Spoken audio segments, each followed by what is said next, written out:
I appreciate both your time today, and I really loved your shorts, specifically this idea of the dirty towel, because, when you're an infant, there's this idea that you're innocent and sweet and clean, and as you get older, you grow and change, but when it comes to female purity, that's always seen as such a bad thing. Like we have to hang on to our infancy for some reason.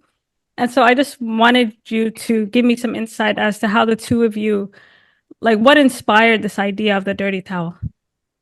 Yeah, definitely. That's a great question. So there's a number of things that inspired this idea. Callie and I, our goal is always to create female-driven stories that really leave an impact and have a message that we stand by and believe in wholeheartedly. And I mean, one of the obvious inspirations for this is just the fact that we are women who have grown up in this world with those expectations you're talking about.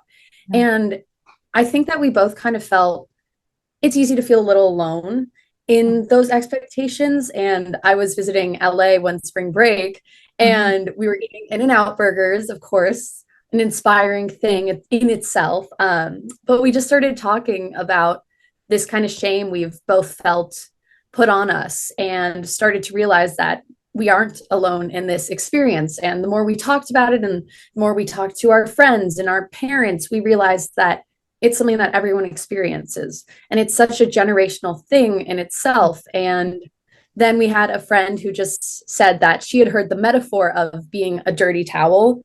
And, the light bulb went off, and we were like, this is the story, this is the short film. Yeah. So that was kind of how it originated, I guess. Okay, very good. Emma, I wanted to talk about your performance. So much of the drama actually happens inside her mind. Yes. And so I want you just to discuss how you were able to flesh out this character from the inside out. Yeah, totally. That is a great question. I love talking about my acting process, so super excited to answer this one. So it was really, really important to me that Charlie felt like a really real person. And with all my characters, I always want to portray them with as much truth and honesty as possible. Um, and my teachers always tell me that one of the first things you should do when approaching a character is to see how you relate to it, how you can find yourself in the character. And Mhm. luckily for me, just because I co-wrote it and because Charlie is so universally relatable, like I found a ton of myself in the character. And I think even when we were writing it, Callie, and you can agree or disagree, but we definitely put a lot of ourselves into Charlie and her experiences. Mhm. Um, so I think, Definitely. yeah, that was like the first thing is just finding how I relate to her. And then in looking at the script, really breaking down those moments of, what is my objective? What are my tactics? Why am I saying this thing? And then Mhm. taking those lines and saying, okay, well, I'm saying that the towel is dirty. Okay, what is an experience I've had where I have felt this way? And then putting that into the character. Yeah. And so I think that that's it. And then when it comes down to it, you get on set and then you honestly kind of let all the preparation go and just Mhm. respond truthfully to the other person in the scene. And, having Callie there to have my back and to be such an incredible director, helping me really find what she wants to be was also a huge part of it. So, Wow. yeah. Amazing. Thank you, Emma. I want one of the things I really appreciated about the shorts is the flashbacks because we realized that Charlie was not just shaped by her mother, but this generation of women whose value was really measured by their purity. So, what was the process like in creating these flashbacks to give us insight into who Charlie is? I can talk on that. Also, thank you so much for your kind words about the film. Yeah. It really means a lot. Uh, the flashbacks were actually added in a later edition of the script, believe it or not. The flashback specifically of young Charlie and her mother in the bedroom. And it's interesting because when we had first thought of the flashbacks, it honestly was to try to give a little bit of insight into Elizabeth's story and, give a little bit, share a little bit more about herself. And especially with the line about, the grandma, like judging her, like just trying to sprinkle in a little bit more about her. But I think as we wrote it and when we read it, like it's interesting the ways that it also opened up what it shaped for Charlie later on, and especially with like we decided to add that moment of like young Charlie watching her mother have that moment of vulnerability, which we hadn't ever seen. And it's kind of like, you know, meant to be like, you know, when you see your parents, especially mothers, as like these beings and strong, you don't tend to realize that they also have, you know, their own feelings and their own hurt too. And so to have young Charlie have that moment of seeing that for her mom makes it all the more impactful now when she kind of was going through the same thing. So that's kind of like our intention behind adding it, and something that we're really glad we did in the later drafts, because now it's one of my favorite scenes that we have. Yeah. Very nice. Yeah, they say that our mothers are like our harshest critics, our first harshest critics. And then you realize that they also have a backstory, and then they also had a life. And sometimes it's hard to bridge that gap between the two. And something else that struck me is the score in the film and how well it gets us into Charlie's head. So what inspired the music in this film? So a lot of the music, we played around honestly with a lot of different musical choices, a lot of temp music, and it's so interesting because we had one, you know, sort of like ideas of what we wanted, but our composer Rosalind, who came in, she's incredible. She came in and was, yeah, like we love her. Yeah, she's amazing. Came in and had expressed that she really connected to the story and kind of had some of her own ideas of it, and specifically with the score of like what goes on when Charlie's having her hallucinations. So like we first see it in the shower, and that same score is used in the grocery store aisle scene. That's something that she pulled a lot of like kind of this primal sort of like, you know, because sex and feelings like that are kind of like very primal feelings. So that's where a lot of like the, you know, I don't want to say like tribally type of music, but in that sort of way is what she pulled for a lot for those. And then for the score that happens in the mirror scene, and that comes back in the laundromat scene later when Charlie's looking at the towels, we really wanted something that helped bring the emotional like internal stuff to light. And that was with a lot of like synths, and this, you know, we have throughout like Charlie's instrument of like the violins, there's like little violin that comes in. And so just like she was so intentional about giving these characters their own sounds and having that kind of play throughout to have it feel really cohesive, and I'm in awe of everything that she did for that. Yeah, like the score, it goes back and forth. It does feel like she's kind of in the jungle sometimes, and then she's at peace, and then because she's kind of navigating a new world. And I think what I really appreciated was the Charlie's first time. It's very intimate, and then it's contrasted by the fact that she starts looking up all this information after sex. So the whole thing just becomes very mechanical. And one of the saddest things about the education system is they don't really teach us the difference between sex and intimacy. They're just kind of one and the same. So I just wanted you to discuss how that plays out in Charlie's first time. Yeah. I mean, it's so true, everything you're saying. And that was definitely a very important scene for us to get right. And I think one of the main things we tried to hit when approaching it is that, you know, your first time, it is a little awkward, and it's fun and exciting and a little scary, and there's all these mixes of emotions that I don't necessarily think are always talked about or shown in other films or just in general. You know, you kind of expect it either to be super hot and steamy or to go terribly, but you know, it's just like we're all human and you never really know what to expect. So we really wanted to capture that idea.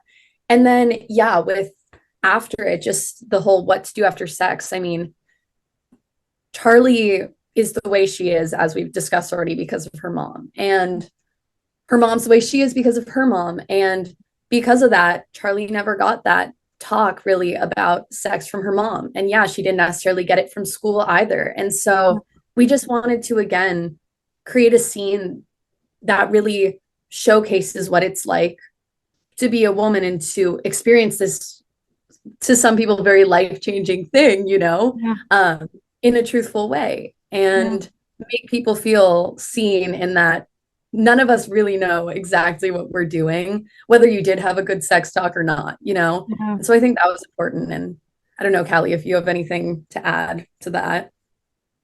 Yeah, what you said is exactly what I would have said. Yeah. So, Yeah, it's all like everything from the mirror looking, you feel like everyone can tell that something has happened.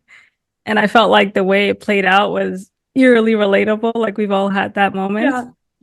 And I Yeah. really love how she, like, the way she comes out to her mom. She doesn't just say, I have sex. She doesn't reduce it to that. Like, it's not just sex. She tries to kind of take back the narrative that her mom has been, you know, like, she tries to take it back instead of this negative thing that she, her mom's always telling her, if you use it, you'll lose it. There's this kind of like thing. And so in writing this speech, how were you two able to bridge this ginormous gap between mother and daughter and these two totally different generations of women with totally different experiences, but the same expectations? I can start specifically for that end monologue. We really like the idea that Charlie, it does come back to the dirty towel, but this time in a different way. And something that we played around with when we were writing it is the idea, and when we talked about, how Emma was going to perform it, is the idea that Charlie isn't like planning necessarily what to say. It just truthfully comes out as she's realizing, as she's saying it, that, just because it's changed doesn't mean it's in a bad way, and it doesn't mean it's in a negative way. Like, that is a part of life, like having these experiences and being able to, it's what shapes you and what you can move from. And, there is no such thing as being dirty, like that, taking back that type of narrative. But yeah, that was like something interesting, is just having her like kind of have the realization as she was going, so that it felt kind of in a truthful way. Yeah, I don't know, Emma, if you have stuff that you Yeah, no, find out. totally that. And I'd also add that that moment, prior to that moment, a lot of what Charlie has been going through has been basically just from the mom's perspective, almost like she's viewing herself how her mom would view herself.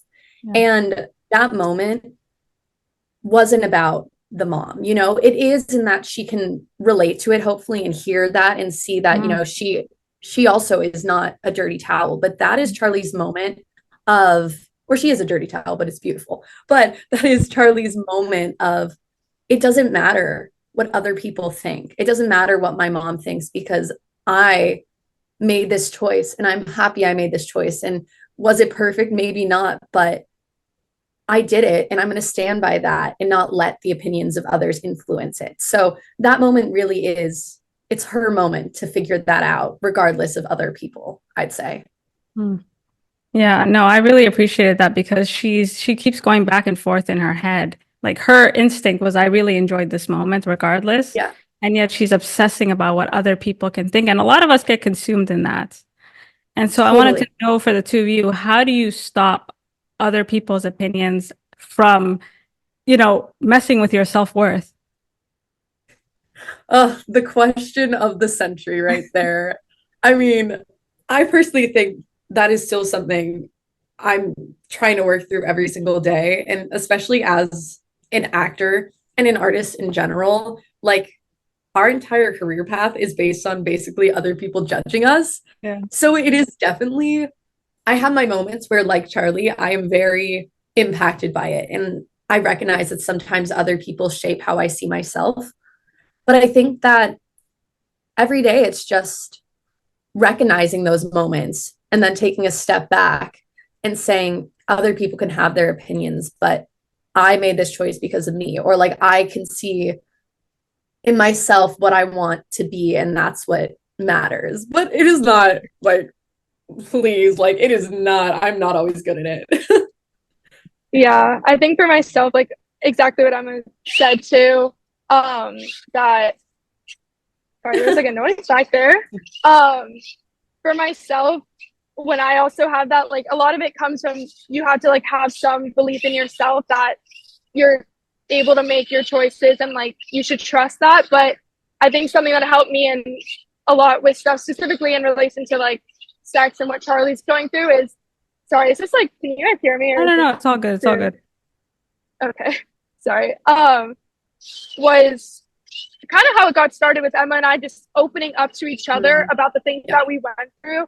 And I realized there's such power in being able to, you know, open up and talk to people and find solace and comfort in each other too. You know, it doesn't have to be internal struggles. It doesn't have to just be inside. Like when you're able to share how you're feeling to people that you trust, you know, and people who you care about and care about you, like you can feel validated and find comfort in your choices also with them as well as yourself.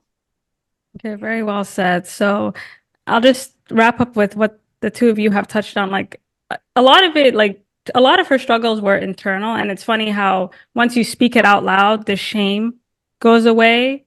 And shame really does require secrecy. And when you think about the female body and all the stigma and all the pressure that comes with it, it's because we don't actually speak up, right? There's such a stigma around just like speaking your truth. And so what would you like, or what would you like people to take away from Charlie's journey? Yeah, I can start. Yeah, what you said, completely agree with. Shame does feel so secretive and personal. I think for us, most importantly, to take away from Charlie's message is just the idea, you know, kind of what we touched on before, that, you know, you should feel confident in your choices, regardless of what anybody has to say, whether it's your family, your friends, people in society, religion, like anything. Like you should be able to feel confident in your choices. And especially in this thing, like you shouldn't feel shame for your choices and your sexual choices, whether it's to have sex, not who it's with, like whatever it is, like it's your life, it's your choices, and that's okay.